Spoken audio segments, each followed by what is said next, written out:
40% dos trabalhadores brasileiros vivem com menos de um salário mínimo por mês. Prédios em Santarém com valores históricos, culturais e arquitetônicos passarão pelo processo de tombamento. Temperatura do planeta poderá aumentar em até 3,4 graus. Como funcionam os bancos digitais? Crimes ambientais ultrapassam os 300 registros no estado do Amazonas. 90% das cidades do país não tem delegacia especializada no atendimento à mulher. Museu Paraense Emílio Gueldi completou 153 anos de existência. A Biblioteca Vertano Rocha, em Coraci, promoverá o chalé literário. A Feira de Artesanato do Círio de Nazaré. A viagem dos bispos de Belém e a abertura do Sínodo para a Amazônia. E na entrevista de hoje vamos falar sobre cirurgia bariátrica. Hoje é segunda-feira, 7 de outubro, e o Nazaré Notícias está no ar.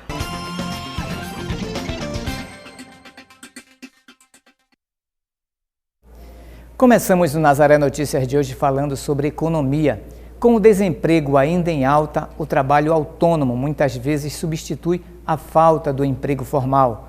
Muitos brasileiros ainda buscam nesta forma de relação de trabalho, porém um dado preocupante: mais de 40% dos trabalhadores autônomos sobrevivem com menos de um salário mínimo por mês aqui no Brasil.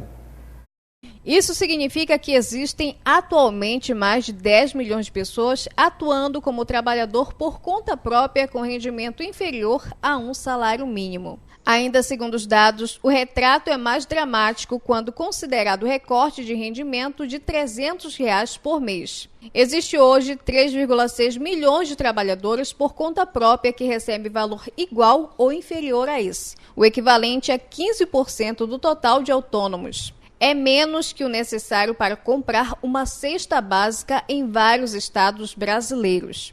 A região com piores índices é o Nordeste. 2 em cada 3 trabalhadoras por conta própria vivem com menos de um salário mínimo por mês em estados como Piauí, Ceará, Paraíba, Sergipe e Bahia. São 4 milhões de pessoas nessa situação no Nordeste.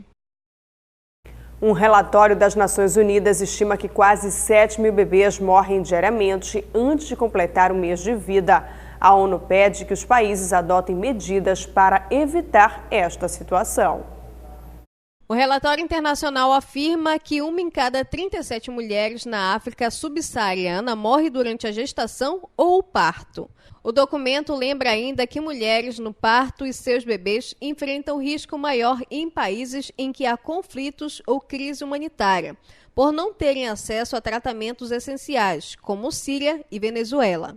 A meta global prevista nos Objetivos de Desenvolvimento Sustentável é reduzir a taxa de mortalidade materna global para menos de 70 por 100 mil nascidos vivos até 2030.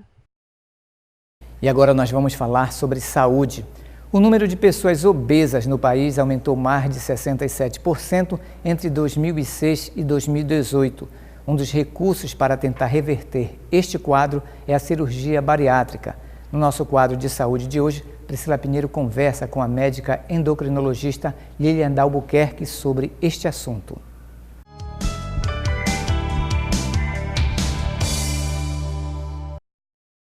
Isso mesmo, uma das principais causas da obesidade é a má alimentação e também o sedentarismo. E depois disso a pessoa pode passar até por uma cirurgia, que é a cirurgia bariátrica, o nosso assunto de hoje aqui no quadro de saúde. Quem vai conversar conosco sobre esse assunto é a doutora Lilian Albuquerque, que é médica endocrinologista. Lilian, muito obrigada pela sua participação conosco. Lilian, quando é que esse paciente é indicado a fazer uma cirurgia bariátrica? Depois de diversas consultas, né? Quando é que ele é indicado para esse procedimento cirúrgico? É importante ressaltar que a cirurgia bariátrica, ela nunca é o primeiro tratamento da obesidade, né? Então, na verdade, ela está no final da linha do tratamento da obesidade. Então, o paciente tem que ter, no mínimo, 2 anos de tratamento clínico, com intervenção nutricional, em atividade física, às vezes com o uso de algum medicamento na ajuda do tratamento, para então você indicar a cirurgia bariátrica. Então, assim, como última opção, como último recurso de tratamento. Certo. E existem diversas consultas, né? Demora um pouco para que esse paciente consiga ter essa cirurgia, precisa passar por um procedimento até psicológico antes de fazer? Existe uma avaliação multiprofissional para ser feita antes, né? Então, assim, para você ter certeza, para você poder indicar com segurança essa cirurgia para o paciente, além do endócrino, descartando algum distúrbio hormonal, metabólico, tratando algum distúrbio que possivelmente o paciente possa ter, ele precisa de acompanhamento nutricional, ele precisa de acompanhamento com psicologia, ele precisa passar por pneumologista, por cardiologista. Então, assim, é uma equipe grande, multiprofissional, pelo serviço social, é importantíssimo para saber se ele tem um suporte social, psicológico adequado para se submeter a uma cirurgia bariátrica, que é uma cirurgia de grande porte, não é uma cirurgia tão simples, né, que você resolve fazer e em 15 dias resolve. Não. Certo, e agora a gente vai responder algumas dúvidas dos nossos telespectadores. A Júlia Paixão, lá do bairro do Curiautinga, ela quer saber se a cirurgia bariátrica ela é irreversível. Dependendo da técnica cirúrgica e dependendo da situação, mas a reversão da cirurgia bariátrica é um caso de extrema exceção. Então, assim, por isso o paciente ele tem que estar bem ciente do que vai acontecer, do que é o pós-operatório, quais são os sintomas que ele vai ter depois, como vai ser a vida dele depois, porque a reversão não é uma rotina. Certo, agora o Gerson Aguiar, lá da Pratinha, ele quer saber se após a cirurgia a pessoa volta a comer normalmente ou não, muda, né, o cardápio da pessoa. Na verdade, a gente quer que mude antes de fazer a cirurgia bariátrica. E a gente insiste e tenta educar esse paciente muito antes disso. Porque o padrão alimentar vai mudar, né? Então, assim, quando você faz uma cirurgia, você reduz o tamanho do estômago, você faz uma transposição de alça intestinal, então a alimentação, a digestão do paciente fica um pouquinho diferente, sim, e ele tem que se adaptar a isso.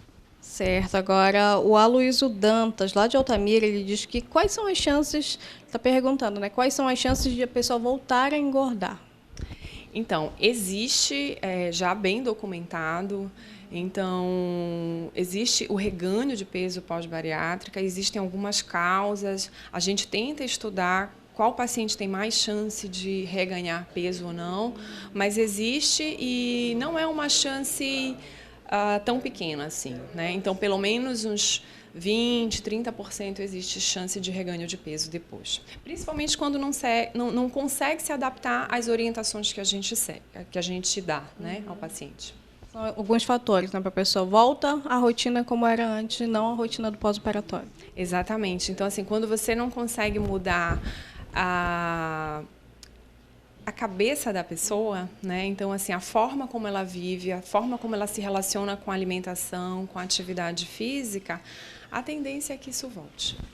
Agora, lá do município de Magalhães Barata, Joyce Ferreira, ela quer saber se uma mulher que já passou pela cirurgia bariátrica, ela pode engravidar ou existe algum cuidado extra ou não?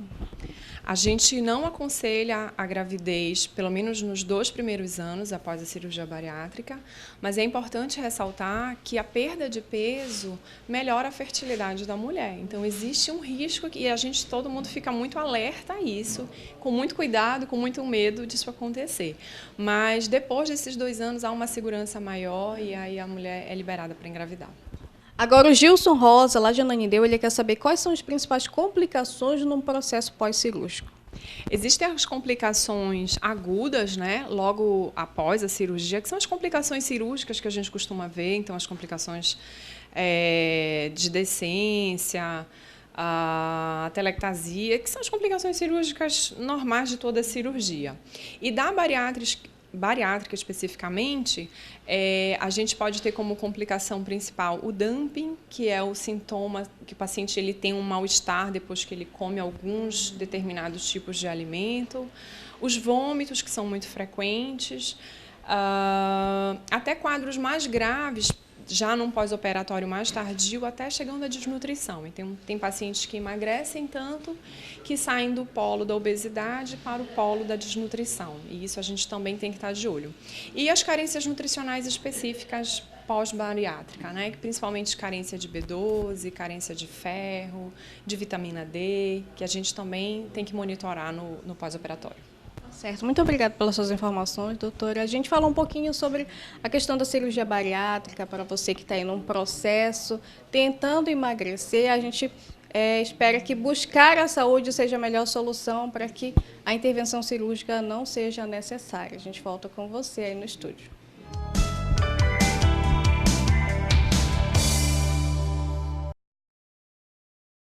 Quatro prédios identificados com valores históricos, culturais e arquitetônicos foram selecionados para passar pelo processo de tombamento em Santarém, no oeste do Pará. Priscila Pinheiro tem mais informações.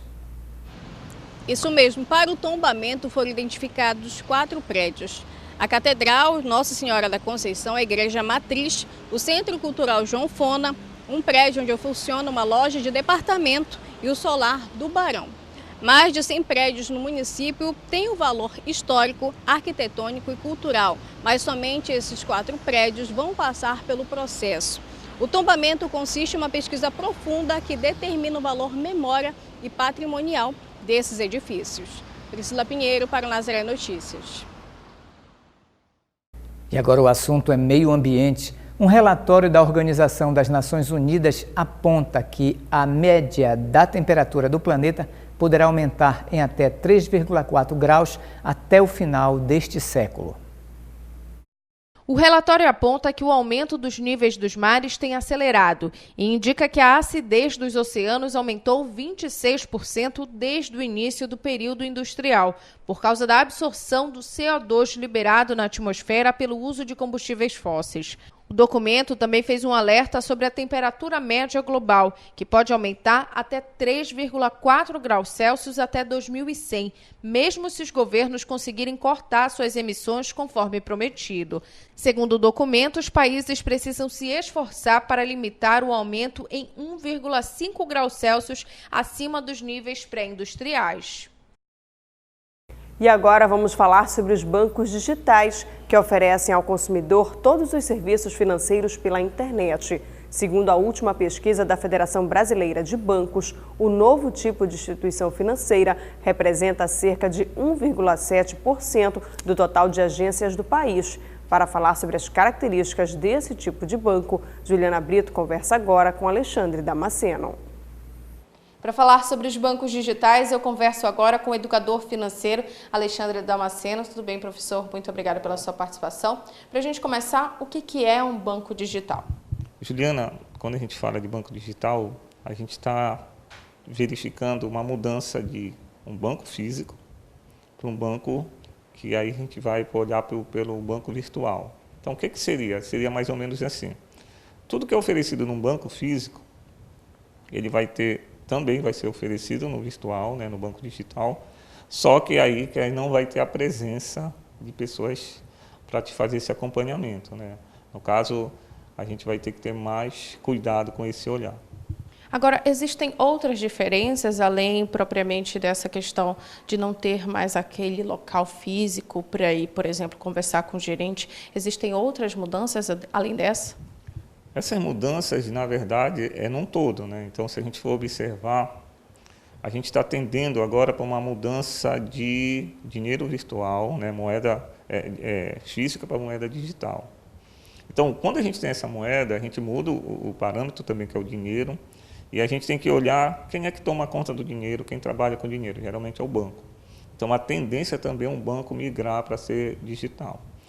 Nessa relação, a gente tem que ter muito, como é que se diz, o cuidado. Por quê? Porque assim, a gente está acostumado a ser atendido pelo gerente, ser atendido pelo caixa, e a partir daí tu vai ter que ter essa autonomia para resolver as tuas coisas sozinho. Então, tu vai ter que ter o computador, então o celular, e tudo quem vai tomar conta é você. Então, esse é um grande cuidado que a gente tem que ter. Agora, será que o brasileiro está preparado para essa mudança?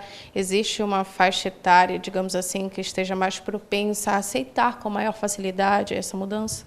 Olha, a mudança ela não é tão cômodo para todo mundo, né? Então, na verdade, a gente acaba tendo uma mudança de paradigma. Por quê? Porque as pessoas estão acostumadas, né? Aquelas pessoas mais idosas. Então, até eu falo de mim, que a gente não está acostumado com esse movimento, a gente vai ter que se acostumar. Então, o jovem que está chegando agora, geralmente o jovem agora é tudo virtual, é tudo mobile, né, que a gente chama no celular. E essa relação com o jovem, ele vai ter menos problema do que a gente, que está no processo dessa transição.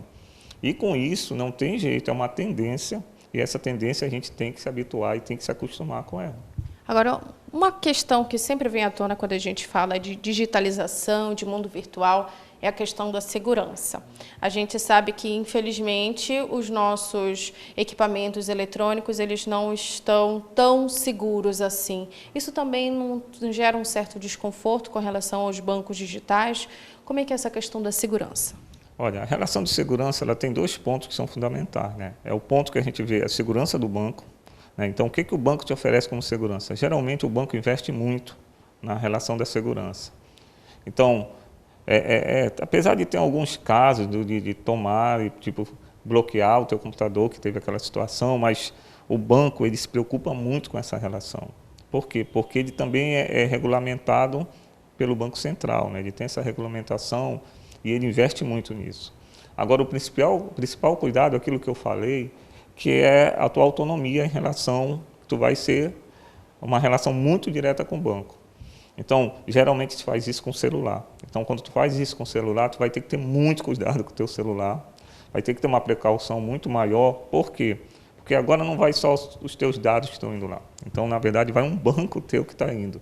Então, o roubo, né? A gente quando fala o assalto, a gente fala do cuidado também de perda de informação, a gente tem que ter muito esse olhar mais cuidadoso nesse sentido. Agora, uma pergunta, quem é que regula isso? Porque a gente sabe que os bancos convencionais são todos regulados pelo Banco Central. Os bancos digitais, eles também são regulados pelo banco? Isso. O Banco Central ele está agora numa tomada dessa demanda que está vindo. Então, isso daí é tudo novo para o Brasil, inclusive no mundo, né, essa relação do banco digital. E o Banco Central ele continua nesse papel. E com isso ele tem que ver todo esse movimento que está acontecendo, ele está fazendo estudo, o movimento que a gente percebe dentro do Banco Central é um olhar mais específico para poder ter um cuidado e proteger também o consumidor dessa nova relação com o banco. É claro que isso é tudo novidade ainda, né? Ainda que muitas pessoas já tenham aderido, mas caso a pessoa tenha algum problema com o banco virtual, com o banco digital, o que ela deve fazer? Qual é a atitude necessária e imediata? O cuidado maior é verificar sempre no Banco Central, tem uma lista do Banco Central desses bancos que agora estão surgindo. Então, por exemplo, os bancos que a gente conhece, né, os bancos que tem os 5 maiores bancos que estão na praça, geralmente a gente faz essa migração e a gente tem uma relação de cobrar, quando a coisa não acontece, a gente vai diretamente no banco, né, físico. Já os bancos que a gente não tem uma relação conhecida, a primeira coisa que eu aconselho é verificar no Banco Central a lista desse banco e fazer um acompanhamento se ele é ou não seguro. Por quê? Porque a gente sabe que tem aquela questão de invasão de privacidade e com isso tu pode ser lesado nesse sentido. Então, o primeiro ponto é verificar se o banco existe ou não. E o Banco Central te dá essa lista, então vai lá e verifica e observar o que ele te oferece. Porque às vezes a gente pensa que está fazendo uma mudança e está ganhando, às vezes não. Então observar a taxa que ele te oferece, o que ele vai te dar nesse ganho.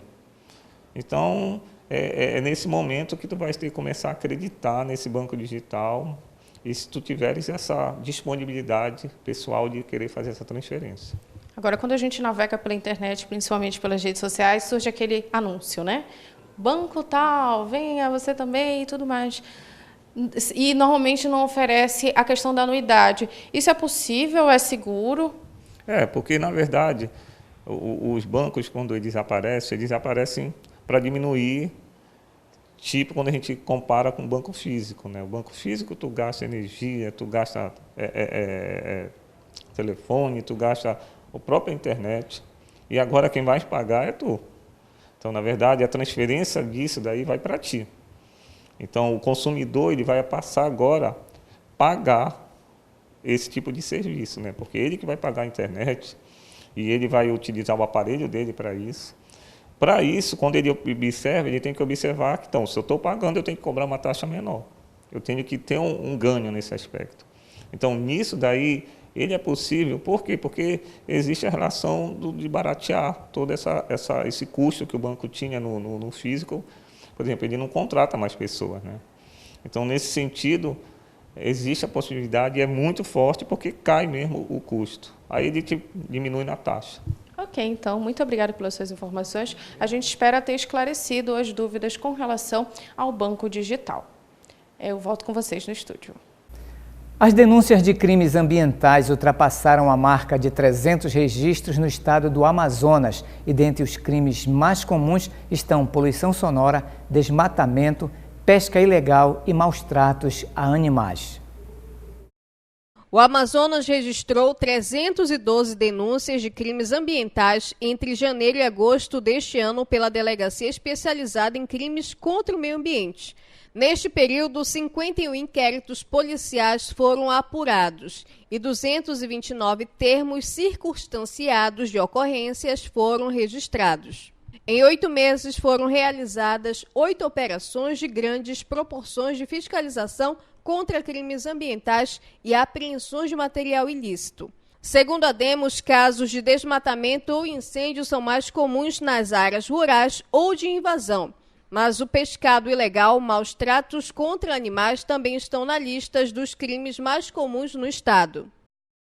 E vamos voltar a falar de saúde. O mês de outubro é conhecido pelas atividades e campanhas de combate e prevenção ao câncer de mama. Para apoiar a causa, o Centro de Controle Oncológico do Acre iniciou ações em Rio Branco para atender mulheres com mais de 40 anos que nunca fizeram o exame de mamografia. Quem tem mais informações é Juliana Brito. O Centro de Controle Oncológico do Acre oferece diariamente 40 vagas para exame de mama. Para realizar o exame, basta que a mulher apresente identidade, cartão do SUS e também comprovante de residência. No momento do agendamento, ela pode escolher ainda o melhor horário em que quer ser atendida. Lembrando que o exame de mama é reconhecido por diagnosticar precocemente o câncer de mama. Juliana Brito para o Nazaré Notícias. E agora vamos falar de combate à violência. Mais de 90% das cidades do país não tem nenhuma delegacia especializada no atendimento a mulheres. Os dados foram divulgados pela Pesquisa de Informações Básicas Municipais e Estaduais. O levantamento reúne informações sobre temas variados, como recursos humanos, gestão, educação, cultura, saúde, assistência social, segurança alimentar, trabalho, política para mulheres, migração e enfrentamento ao subregistro de nascimento. As delegacias especializadas de atendimento à mulher estão presentes em apenas 8,3% das cidades brasileiras. Já o número de municípios que possuem casas-abrigos para mulheres em situação de violência se manteve estável e continua reduzido. Oscilou de 2,5% em 2013 para 2,4% em 2018. Entre as 3,8 mil cidades que possuem até 20 mil habitantes, apenas 9 possuem esse tipo de estrutura. O levantamento mostra ainda que o número de prefeituras que possuem algum órgão voltado para a execução de política para mulheres está em queda. Em 2013, 27,5% dos municípios tinham algum tipo de estrutura com essa finalidade. Participe da produção aqui do Nazaré Notícias, envie para nós sugestões de entrevistas ou de reportagens para o nosso WhatsApp, o número é o 988023444. E ajude os meios de comunicação da Arquidiocese de Belém, seja mais um e faça parte da família Nazaré. Ligue 4006-9211. E você acompanha ainda nesta edição. Museu Emílio Guelde completa 153 anos de existência. Biblioteca Vertano Rocha em Icoraci promove chalé literário. A Feira de Artesanato do Círio de Nazaré. E a viagem dos bispos de Belém e a abertura do Sínodo para a Amazônia. Voltamos com o Nazaré Notícias e agora vamos falar sobre o Museu Paraense. O Emílio Guelde completou este mês 153 anos de existência, um dos mais antigos museus do país e agora com novidades. Uma delas é a reabertura do Aquário Jacques Huber após 4 meses de reforma. Fundado em 1911, o aquário foi uma iniciativa do botânico Jacques Huber, diretor do Museu Emílio Guelde na época. Hoje, o pesquisador empresta seu nome ao viveiro. O espaço reúne cerca de 40 espécies de peixes e répteis. O nosso aquário aqui, o aquário Jacques Huber, ele é um aquário que se pretende ter uma amostra dos peixes que são importantes para nós na Amazônia. Não são peixes que são, digamos, só porque são bonitos. São peixes que são importantes para a nossa cultura, porque faz parte do nosso imaginário, peixes que a gente usa na culinária, peixes que fazem parte do imaginário indígena. Então, esse é o critério que temos para escolher os peixes. Então, o público vai ter uma ideia dos peixes que são importantes para aqui, para a Amazônia, não? O aquário chama a atenção do público no Parque Guild e permite um mergulho no mundo dos animais de vida aquática. Uma das novidades da reabertura é a exposição Baleia à Vista, que reúne esqueletos e peças ósseas de 5 espécies de baleia da costa norte do Brasil. É um prazer, né? Uma felicidade a gente montar essa exposição, porque se tratam dos grandes baleias que ocorrem na costa norte, mas que infelizmente a gente não tem a oportunidade de vê-las da costa, né, da região costeira, porque a gente tem uma plataforma continental muito extensa, muitos quilômetros de águas muito rasas, e as baleias elas vivem em águas mais profundas. Mas elas ocorrem aqui, só estão distantes da nossa vista. Fruto de pesquisas na região amazônica, o acervo faz parte da coleção de mastozoologia do Guild, incluindo o exemplar mais recente capturado após o encalhe de uma baleia no município de Soure, no Pará. São exemplares de baleias que encalharam na costa do Pará. São 5 espécies de baleias que a gente sabe que ocorrem aqui, porque tem registros de encalhe. São materiais que foram colecionados na coleção de mamíferos do Museu Guild. E a gente trouxe para a exposição para que o grande público conheça, né, saiba o que a gente tem de biodiversidade de baleias aqui na Costa Norte. O aquário do Museu Guild passou por 4 meses de reforma. O projeto foi elaborado por diversas instituições. Ficamos muito felizes, né, em presentear nossa população, nossos clientes, com essa reabertura, com essa exposição maravilhosa da baleia. Nós fizemos um investimento de aproximadamente 500 mil nesse projeto. Nós fizemos uma revitalização do museu, nós construímos a maternidade, então os peixes hoje chegam, tem uma quarentena, tem um local para eles ficarem, para eles serem cuidados, para depois começarem a ir para a exposição. A Secretaria de Estado de Saúde do Amazonas recebeu do Ministério de Saúde 10 mil doses de vacina pentavalente destinadas para bebês a partir de 2 meses de idade. As doses devem suprir a falta de vacina no estado.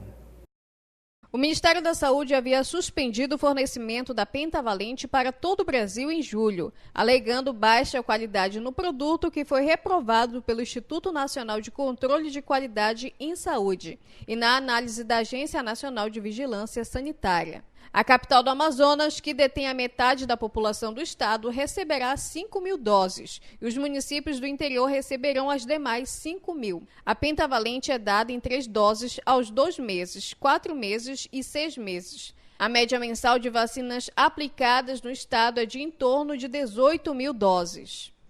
O Instituto Federal do Acre lançou edital com mais de 1.100 vagas em cursos técnicos para aqueles que já estão começando ou já concluíram o ensino médio. Priscila Pinheiro tem mais informações sobre as inscrições.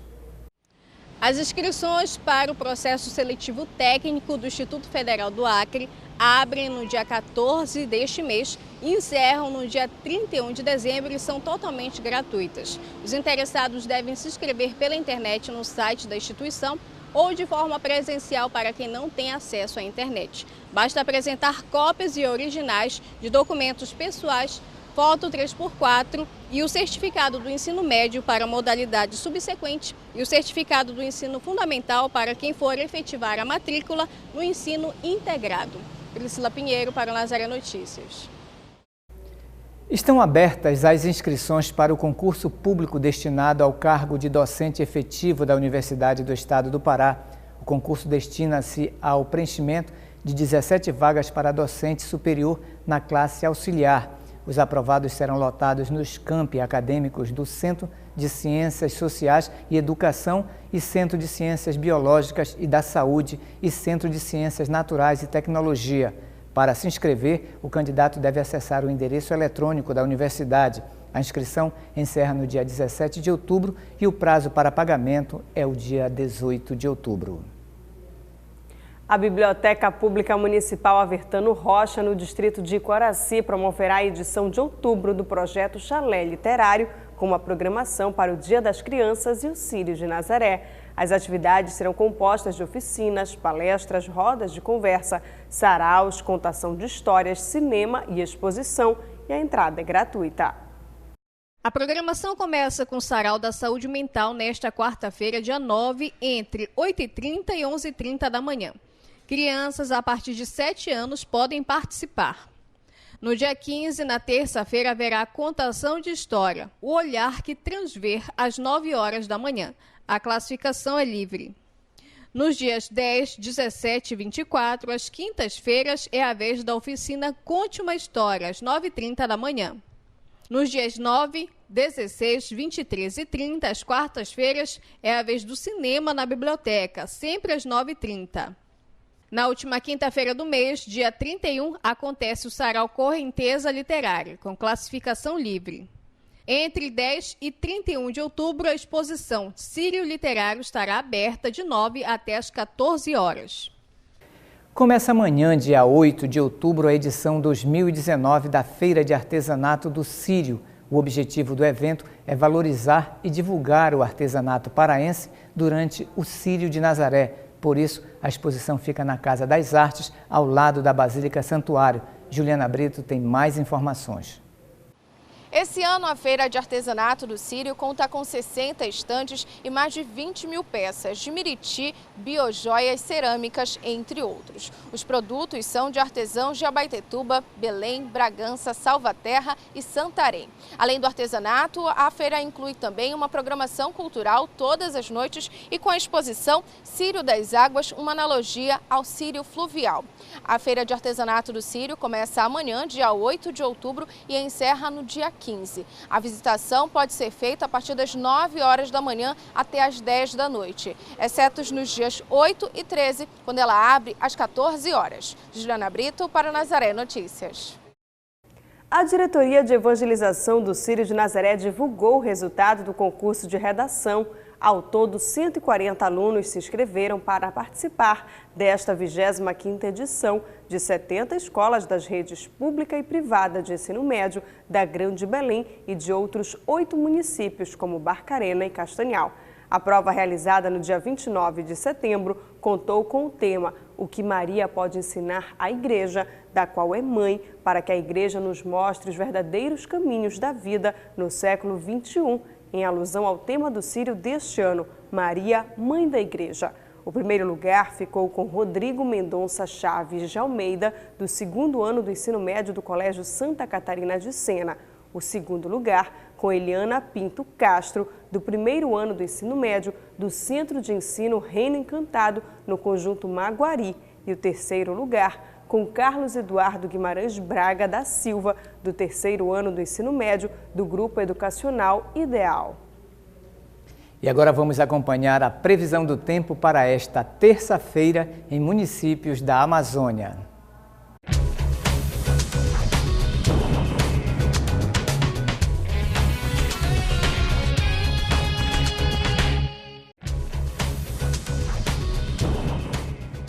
Em Belém, nesta terça-feira, o dia amanhece parcialmente encoberto, podendo se estender por todo o dia. A mínima prevista é de 24 graus, podendo chegar a 33. Na região do Marajó, na cidade de Breves, o dia amanhece encoberto. O sol deve aparecer no período da tarde com bastante nuvens. A temperatura mínima é de 25 graus e a máxima de 36. E em Rio Branco, capital do estado do Acre, a terça-feira amanhece com muitas nuvens. O sol pode aparecer no período da tarde. A temperatura varia entre 21 e 31 graus.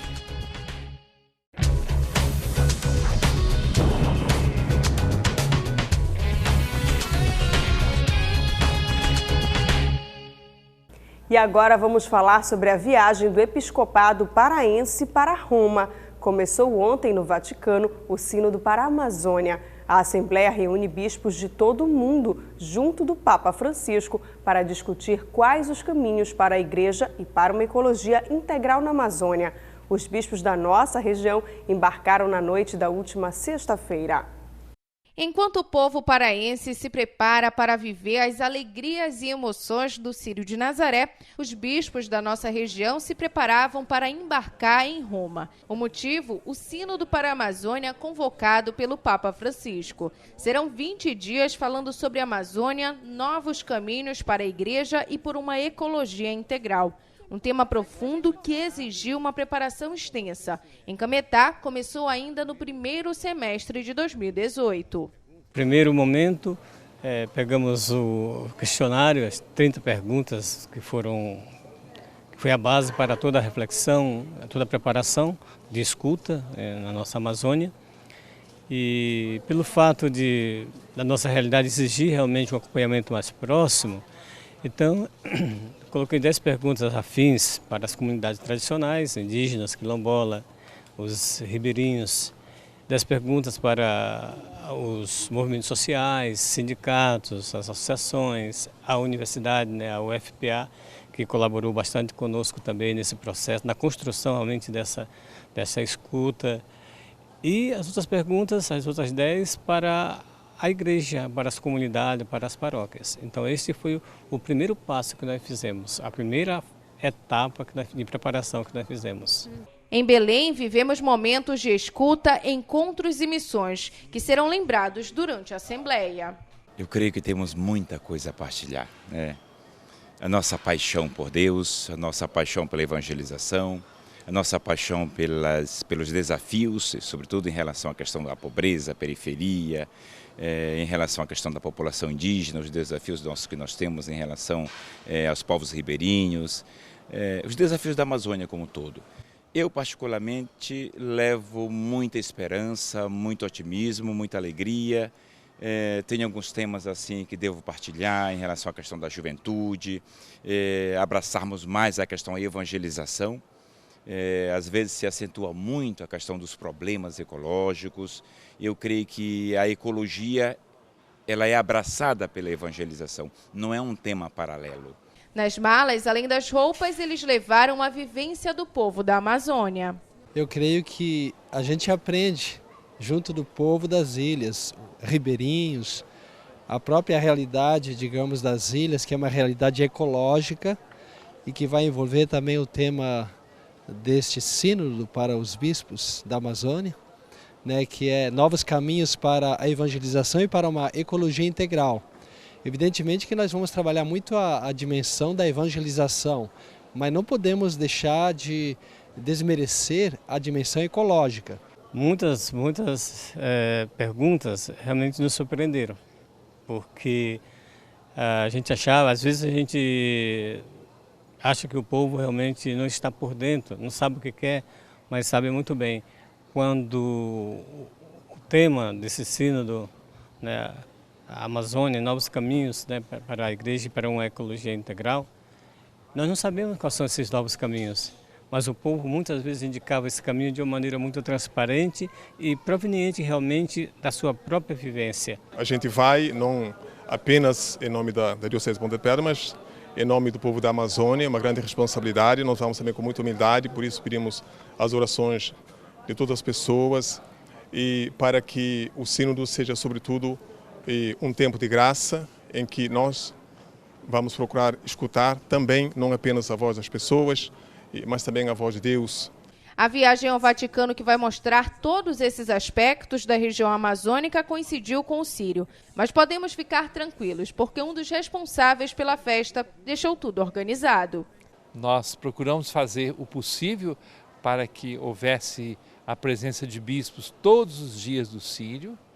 Então, graças a Deus, isso vai acontecer. Além da presença importante e preciosa do Núncio Apostólico, que virá no sábado e no domingo do Círio. Então, nós estaremos muito bem acompanhados e, é claro, eu lá de longe, junto com Dom Irineu e Dom Antônio, estaremos rezando e torcendo pela realização do Círio de Nazaré e sabendo que todos aqui estarão acompanhando a realização do Sínodo Especial dos Bispos para a Pan-Amazônia. Sendo assim, ficam os votos de um bom sínodo para os bispos e um feliz Círio para todos nós. Eu desejo que o Círio de Nazaré deste ano de 2019 seja como gosto sempre de dizer, o melhor de todos, porque ninguém resiste ao Sírio. O Sírio é um evento da Igreja Católica, que tem influência em toda a cultura paraense. Então, o Sírio seja um encontro com Deus e o Sírio seja colocar-se debaixo do manto protetor de Nossa Senhora de Nazaré. É o que eu desejo para todos os paraenses na realização deste Sírio de 2019. Mesmo de longe, eu estarei unido a todos. E ainda falando sobre o Sínodo para a Amazônia, neste domingo aconteceu a missa de abertura com a presença do Papa Francisco. A missa celebrada na Basílica de São Pedro, no Vaticano, abriu oficialmente a Assembleia Especial do Sínodo dos Bispos para a região panamazônica. Em sua homilia, o Papa Francisco destacou que o Sínodo pretende renovar os caminhos da Igreja na Amazônia, de modo que não se apague o fogo da missão. Mas em nenhum modo a igreja pode se contentar com uma igreja de manutenção com aqueles que já conhecem o Evangelho de Cristo. O impulso missionário é um sinal claro de uma comunidade eclesial, porque a igreja está sempre em caminho, sempre em saída, nunca fechada em si mesma. Durante a sessão inaugural da Assembleia Especial para a região panamazônica, o secretário-geral do Sínodo dos Bispos disse que o estudo sinodal constitui um verdadeiro desafio para a Igreja. O Sínodo constitui um verdadeiro e próprio desafio para a Igreja, uma vez que a Amazônia é uma terra de missão com características próprias que exigem propostas adequadas para dar uma resposta à necessidade de evangelizar as culturas para enculturar o Evangelho. De acordo com o Papa Francisco, o Sínodo para a Amazônia tem 4 dimensões: pastoral, cultural, social e ecológica. O Sínodo para a Amazônia, podemos dizer que tem 4 dimensões: a dimensão pastoral, a dimensão cultural, a dimensão social e a dimensão ecológica. O Sínodo ocorre até o próximo 27 de outubro, no Vaticano. E lembramos que faltam 6 dias para a grande festa da Rainha da Amazônia, o Círio de Nazaré. E nós estamos preparando uma grande transmissão das procissões com mais de 100 horas ao vivo para você acompanhar bem de perto a maior expressão de devoção do mundo. Nós estamos fazendo a nossa parte, faça a sua. Ajude-nos a transmitir o Sírio 2019. Ligue 4006-9211 ou 99315-5743. Faça também a sua parte. O Nazaré Notícias de hoje fica por aqui. Nos encontraremos amanhã na próxima edição. Até lá. Até lá.